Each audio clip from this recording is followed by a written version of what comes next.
Today's episode of the Lutheran Cartographer is brought to you by Audible. Get a free audiobook at audibletrial.com/Lutheran Cartographer. The Lutheran Cartographer, Episode 12.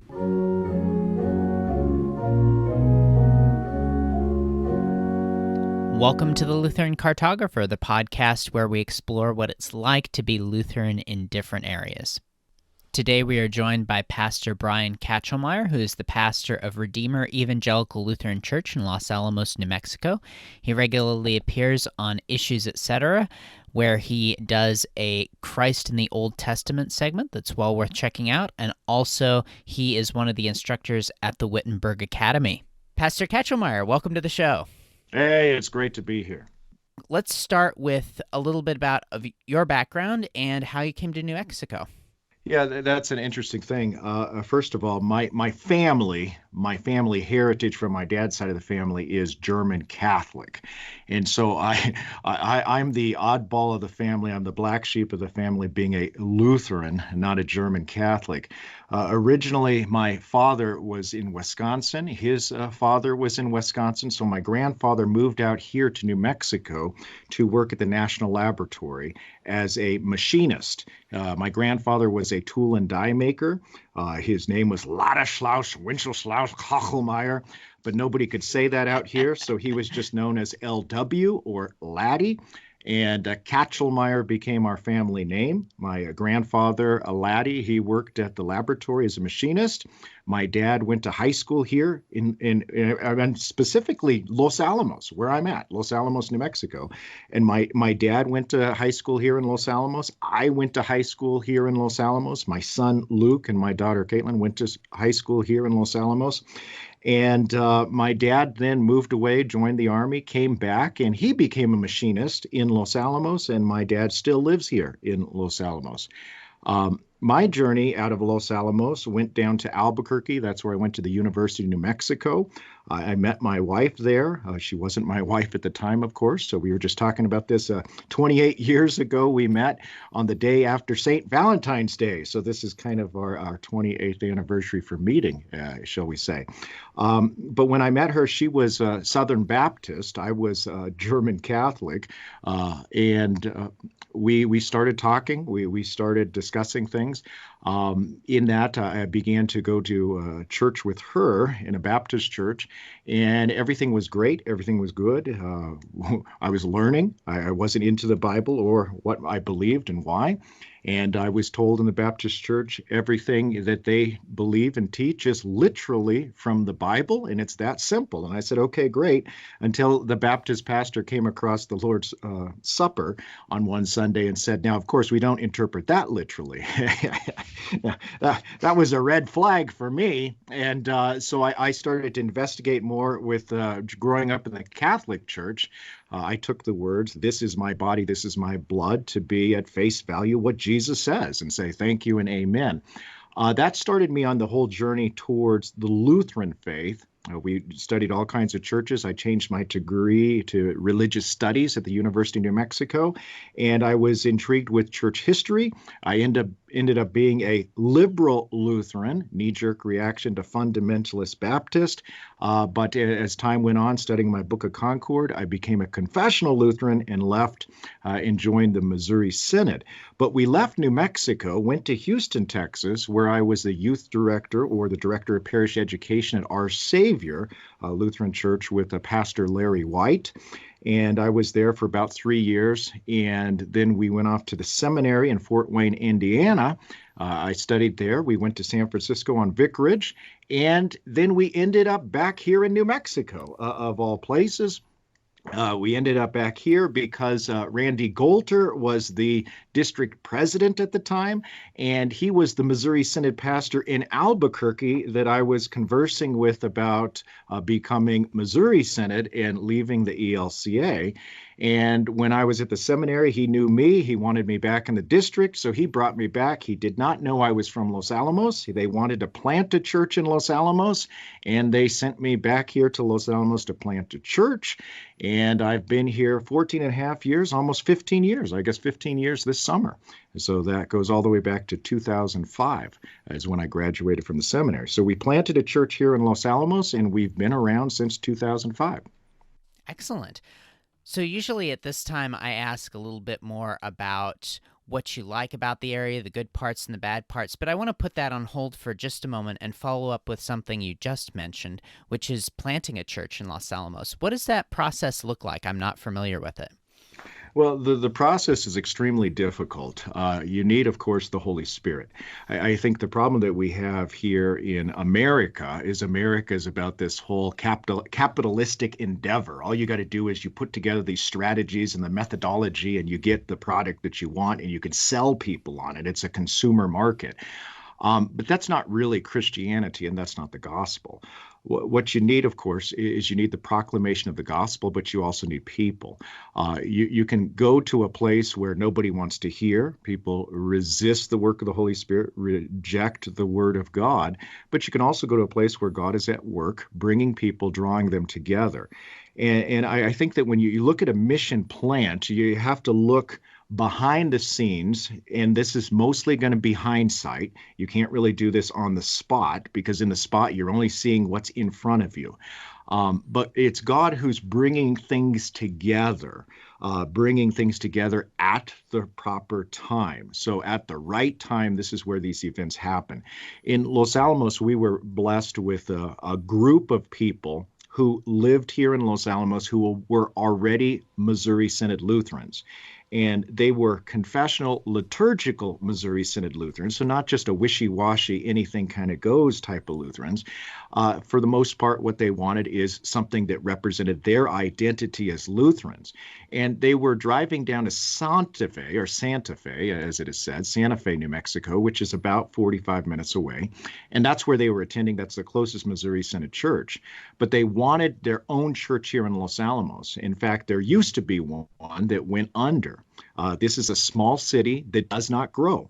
Usually in the American consumerism, we try to plant churches where you go to the suburbs, you go to the newest part of town where the new buildings are, the new houses are, the new schools, and you try to ride the wave of growth in population. Well, Los Alamos is the exact opposite of that. It is not a growing place.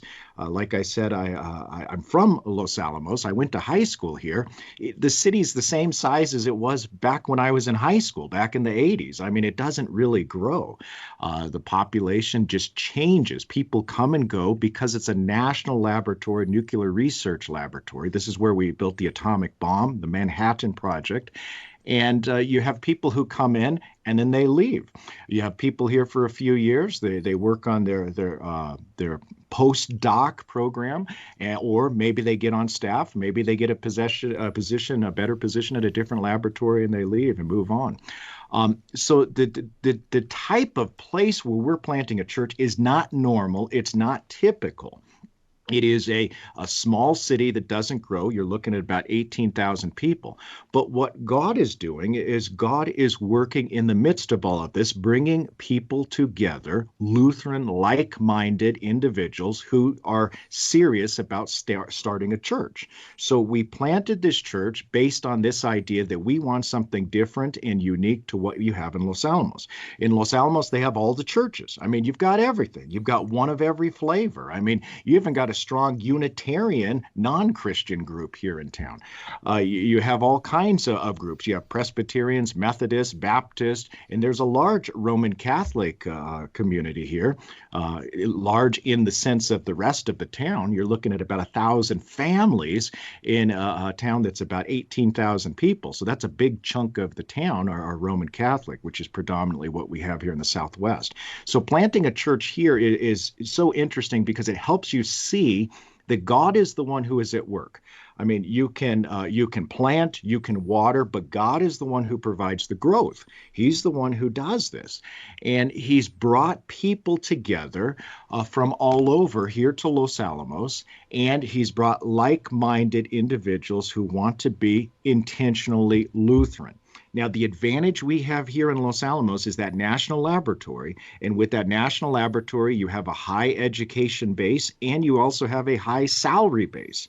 And so that means that our small congregation has individuals who are highly educated and motivated, and also they're mature in their Christian faith. So it goes together with the desire to grow and to learn, but they also have wonderful salaries. And so they have the money.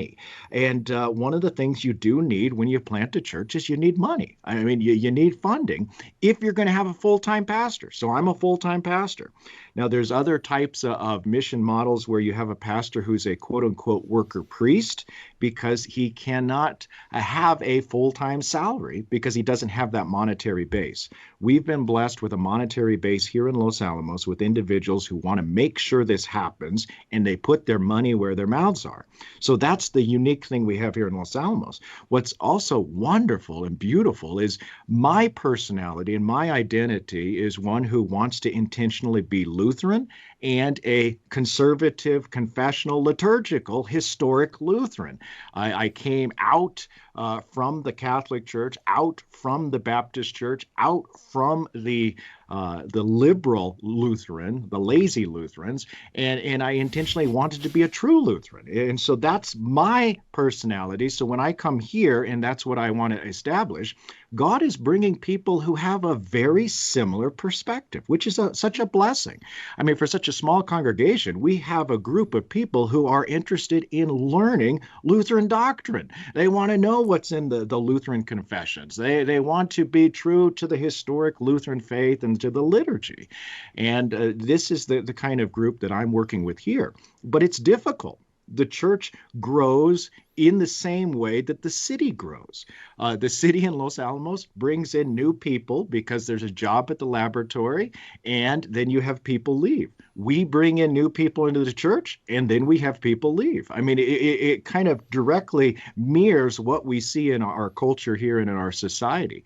One of the other blessings that we have is the president of our congregation.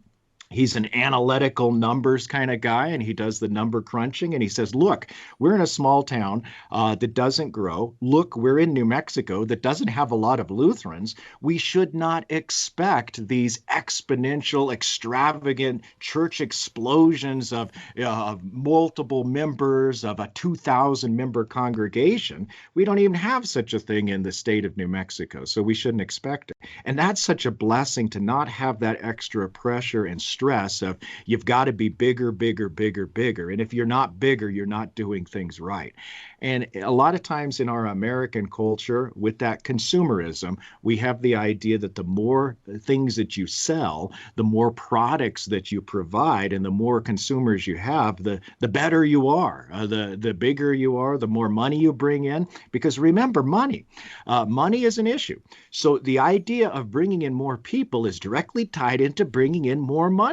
You bring in more people, you bring in more money, and you bring in more money, and guess what the American model is? Well, then the pastor should get a bigger and bigger salary, and then that salary shows he's successful. It's all about the money. It's an interesting thing. But we are self-sufficient.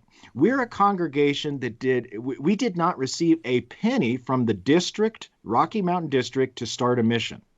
Our mission is financed by the members. Okay, Mm-hmm. so the members did a kind of a pledge drive to say, can we do this? Okay, intellectual, analytical thinking. Do we have the money to call a full-time pastor from the seminary? And do we have the money to make this thing a go? They determined that they have the money to make it a go, so they called me directly out of the seminary, right off out of the gates. I had a full-time salary. And they set money here. We now have they had bought property. We have a building now, and they determine if we put our money together, we can make this happen. And so it's been happening for almost 15 years now, since I've been here. I mean, technically, we didn't become a congregation until 2008. We were still kind of from the mother congregation in Santa Fe, we were still connected there. Technically, that was my first call, was to be the associate pastor in Emmanuel Lutheran Church, Santa Fe, New Mexico. So this is technically my second call as the original first pastor of Redeemer Lutheran Church in Los Alamos, New Mexico. But this whole process, it's tough. It's really tough because in this mission-minded, you have to be growing. And whenever you tell somebody we're planting a mission, the very first question is, are you growing? That's always the first question. They always want to know if you're growing. Nobody wants to know, are you teaching the pure doctrine? Are you giving the people the gospel? Are you giving the sacraments, the holy sacraments to the people or not? Nobody wants to know that. They just want to know, do you have more bodies in the seats? They're more concerned about giving units than they are about souls and spiritually feeding them. Yeah, I guess a lot of people just assume that the good word and sacrament and teaching ministry, oh, that's easy, that's already done. You know, what's the cool thing, the growth numbers, which is really a pity because, as you say, like that is not the most important part. The most important part is the word and sacrament. And what's interesting in the growth numbers that we've seen, so we bring people in. We've had individuals who were never baptized, and I'm talking adults. I'm not talking infants. I'm talking adults.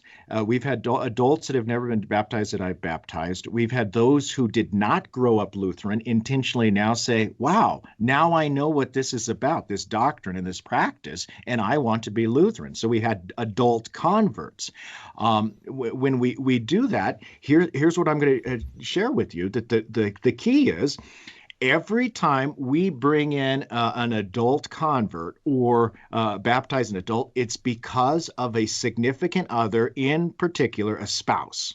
It's a spouse who grew up Lutheran, and that spouse says, this is important to me to identify as Lutheran, to know about Jesus, the salvation found in him, justification by faith alone, grace alone, and Christ alone. And that's important to me. So you get the spouse who says, come to this Lutheran church and learn about what it means to be Lutheran, because that's going to be the foundation of a great marriage, is when you're on the same page, literally, not necessarily page 5 or 15, but I mean, you're literally on the same page, and you're doctrinally, spiritually well in the house.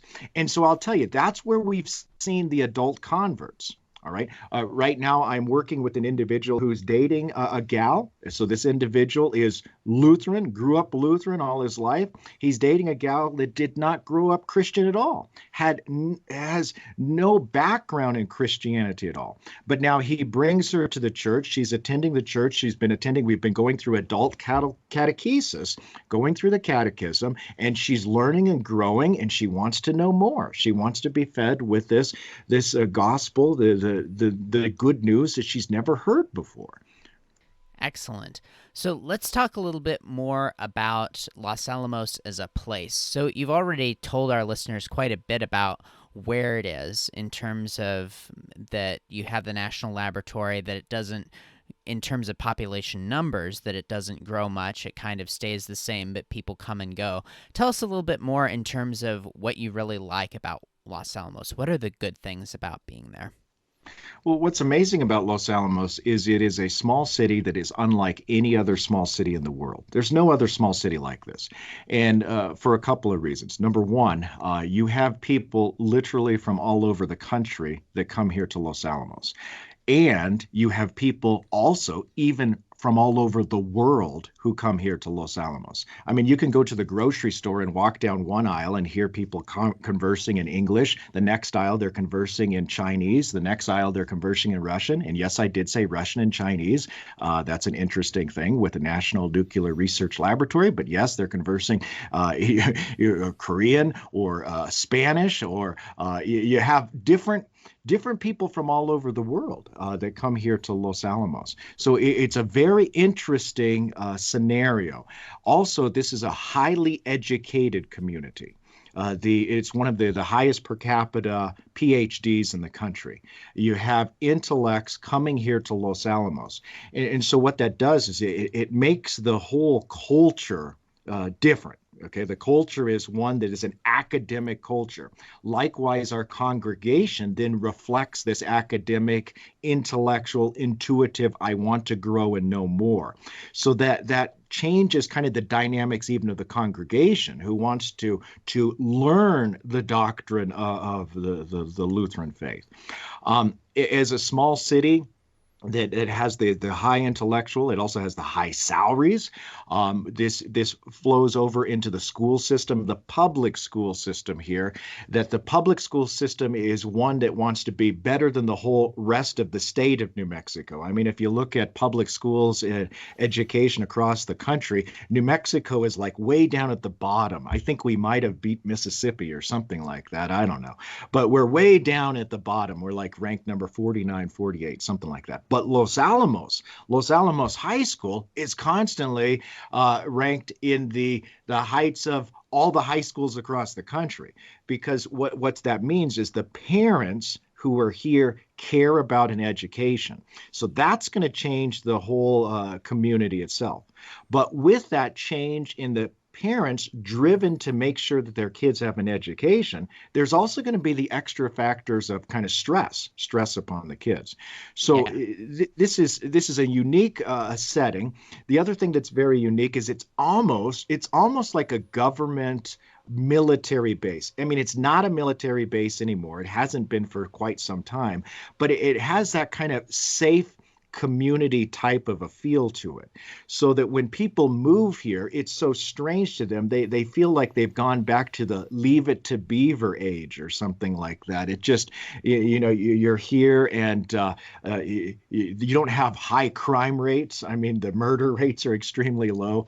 The police officers are, of course, busy busting the jaywalkers, and I mean, these small little infractions. That's the concern in this kind of a community. So it's a very safe community insofar as not as much crime.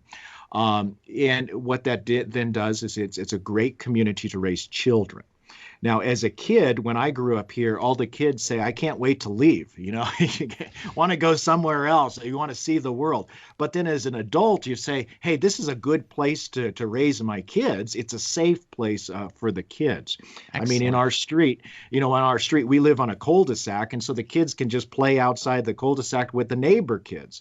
We've lived in other communities. We've lived in Houston. We've lived in San Francisco. We've lived in Fort Wayne. And sometimes, you don't necessarily want your kids playing out in the street, right, in some of these other cities. So it's a quieter type of a place. It's off the beaten trail. So it's a small city, but it's not one of these small cities that's off of an interstate that has a lot of industry because you have the tourists who are coming through. We are more of an off the path because of that whole Manhattan Project. They wanted something that was secret. It was originally a scout ranch, not Boy Scouts of America, but a different scouting group. They had their own scout lodge here where it was kind of like a private school for boys, a boarding school. So these boys would come out here, and that's how Oppenheimer knew of this place. But what happens is that this is a place that's off the beaten path, and you have the mountains here. This is New Mexico, yes, but it's in the mountains. I mean, we're at about, not quite, but we're over 7,000 feet, near 8,000 feet in elevation. So we do get snow. You don't have to have air conditioning. We don't have air conditioning on our house. We don't need it in the summer. I mean, maybe our highs might be 90, 95, somewhere low 90s might be highs in the summer. So it is the desert, but it's a high desert. And it's a different kind of unique place. A lot of activities for the kids, a lot of activities with arts. My kids have done ballet, dancing. They've also done drama type stuff. They have lots of kids kind of plays where they do these special Disney Junior reduplication of whatever movies or whatever. They do a lot of that. My kids have been in that and enjoyed that. They have the sporting activities.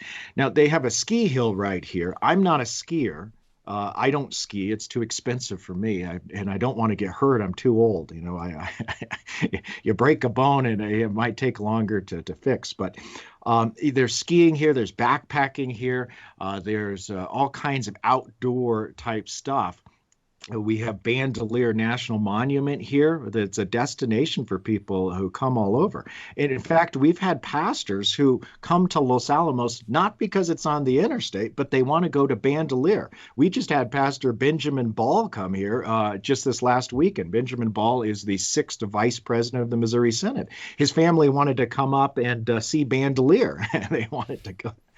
Christian Tease has been here, pastor, to go see Bandelier. We've had David Vandercook come up here. He was up camping in the mountains. Brian Thorson, a Missouri Synod pastor, was out here to go to and we went to Bandelier. So you have that kind of a really neat environment, safe, friendly, small town kind of atmosphere, but a different type of small town. I see. So let's talk about the flip side of this. So there's definitely some great things about Los Alamos. What should people be aware of if they're thinking of moving there in terms of the not so great things? Well, like I was saying, with the high education, what that means is there's a high pressure on kids here. So these kids are going to the school, and you'll have kids who are told by their parents, this is what you will be. You will be a medical physician. You will be a physicist, or whatever it may be, but they've got a path set out for their children. And so there's a really high stress in the academic kind of challenging. They want these kids to be academically elite, to go off to the good schools. And so there's that emphasis on academia, intellectual knowledge, not spiritual growth, not wisdom. I mean, so you don't have that. Okay. With a lot of PhDs also comes a typical setting in which you have a lot of liberal political mind thinking. Because what happens with right that, out of the university. Right out of the university, because the idea with the PhD is you say, I know better than everybody else, and I know better than the uneducated citizen. So I'm going to tell the uneducated system how the government's supposed to run their lives because they're not smart enough to know. So you're going to have that kind of environment. Yeah. So you're going to have that type of an environment here. One of the being off the beaten path, what happens here too is we don't have a lot of retail and commercial industry. Thanks to the internet, of course, now you can buy everything on Amazon, and you've got the FedEx truck and the UPS truck running all day long, delivering packages all over town. So we've seen since I was a kid, back in the 80s, we had a lot of commercial industry here, a lot of retail. We had, let's see here, there was 1, 2, 3, 4, 5 different grocery stores. We had all kinds of different grocery stores here, but now we kind of have just one Kroger's chain store that kind of runs the monopoly here. So now you've got that. But as a kid, there was more variety. There were more fast food restaurants as a kid that have kind of closed too. And so we just right now, this last month, one of the staple department stores, it was a locally owned department store that has been here for about 40 years, is now closing the doors. They can't compete with the internet and buying all this stuff online. And what you've seen here is a spiral, a downward spiral of people going off the hill. I say it's off the hill because of our high elevation, and going down to Santa Fe, or down to Albuquerque to go to the bigger city with the, that's got all of the chains, all of the Targets, the Walmarts, all the big stores, the big box stores, and all the variety, the shopping malls. So you see a lot of the people going downtown. I'm past down the hill, I should say. I'm sorry, down the hill to go to these places. And that's just a downward spiral. And it makes it very difficult for a ma and pa type place in a small city. Usually in a small city, you've got these ma and pa restaurants or these ma and pa little general stores or whatever it is. And so that's challenging for this community too. I see. So, as we start to wind down the podcast, I want to give you the opportunity to just take 1 or 2 minutes and tell our listeners if they're vacationing in Los Alamos, what sort of, like, 1 or 2 restaurants or 1 or 2 attractions that you would recommend that people who are there definitely check out. Well, what happens when people go to New Mexico, number one, they want to go to Santa Fe. I mean, it's just Santa Fe is this destination, all right? Or Taos. Taos and Santa Fe are near Los Alamos. That's because you can go to like in Taos, you go to the old Pueblo and you can see the Native American art. You can see the jewelry, that type of stuff. So people want to go to Santa Fe. They want to go to Albuquerque. Albuquerque is where the big balloon fiesta is. I mean, all of that is within 1 to 2 hours travel time.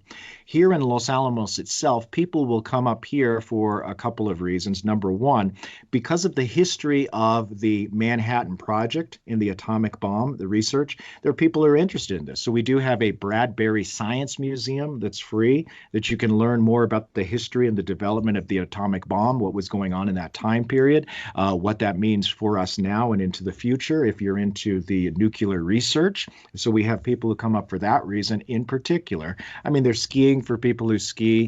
You can go up into the mountains. We're right at the base of the mountains. In fact, we're really on the base of a volcano. The Valles Caldera is one of the biggest volcanoes. I mean, it's not active, but we're kind of on the lip of this old volcano. The mouth of this volcano is about 14 miles wide. I mean, so it's huge. You can Whoa. see it. If you Google map Los Alamos and you look at New Mexico, you can see that big circle crater where that volcano was active at some point in time. People like to go to that Bandelier National Monument because there's cliff dwelling, which is, I think it's interesting that here in Los Alamos, back in the 1500s, I mean, we're talking about the Lutheran faith. Martin Luther's over in Wittenberg in Germany. He's nailing the 95 Theses, 1517. Well, at 1517, there are people who live here in Los Alamos. They Wow. don't know the gospel. They don't have the gospel. They're cliff dwellers. And so you can still see on the sides of these cliffs in Bandelier where they kind of cut into the cliff where there was a cave, and then they built on the outside of it with adobe bricks. And so you Uh-huh. have that kind of these ladders that go up to these big, tall caves and stuff. So you have that here, these ruins, which is kind of intriguing. But I mean, just to think in the 1500s, there were people living here who knew nothing of this whole fight over justification. So if you're into history, you got ancient history there, and of course you have the more modern history with the atomic bomb in the research here. I see. Let's take a moment to thank our sponsor. If you're listening to this podcast on the go, you know the power of having audio in your ears, and Audible wants to put the great books that you would like to listen to there as well, with their free 30-day trial of their service that comes with a free audiobook. So if you're looking for a book to check out, to try it out, I would recommend Martin Luther's Table Talk, 7 Hours of the Wit and Wisdom of Martin Luther.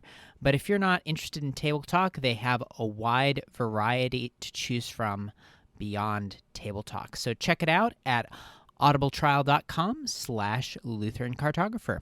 Let's get back to the show. As we start closing out the podcast, I want to give you the opportunity to promote and talk about anything that you would like to. Where would you like to direct our listeners, either to places to follow you online or your work or your church's website? What would you like to plug? Well, what I'd like to plug is that here in Los Alamos, we're small. The city's small, the church is small, but what we have is the advantage of the internet. The internet is such a blessing. And on the internet itself, I've done podcasts like we're doing right here. I've been a frequent guest on issues, etc., talking about Christ in the Old Testament. I do a regular podcast weekly, Redeemer Theological Academy, and I do a lot of lectures. They're 30-minute lectures on theology. Typically, they're going to be on the Old Testament, Christ in the Old Testament, or the doctrine of the Trinity. I put together quite a few podcast lectures on that. Those podcasts are there. We've gone through the doctrine of the Trinity. We've gone through the book of Isaiah. I mean, there must be like hundreds of hours of lectures going through the entire book of Isaiah, all 66 chapters. So I would say go there. We're also starting to put up some video of Redeemer Theological Academy channel on the YouTube, which is going to do more Hebrew. I teach Hebrew for Wittenberg Academy. I also teach Old Testament for Wittenberg Academy. And so I'm going to start putting up some of those videos that I've been using with Wittenberg Academy to teach the Old Testament and, of course, the Hebrew courses themselves. So we're using the internet in that venue, in that way, to reach people from all over the world. This is one of the interesting things about Los Alamos. I'll have people who will come here to Los Alamos. They're visiting a family member or a friend, but they show up to our church on Sunday morning because they've heard me on the internet.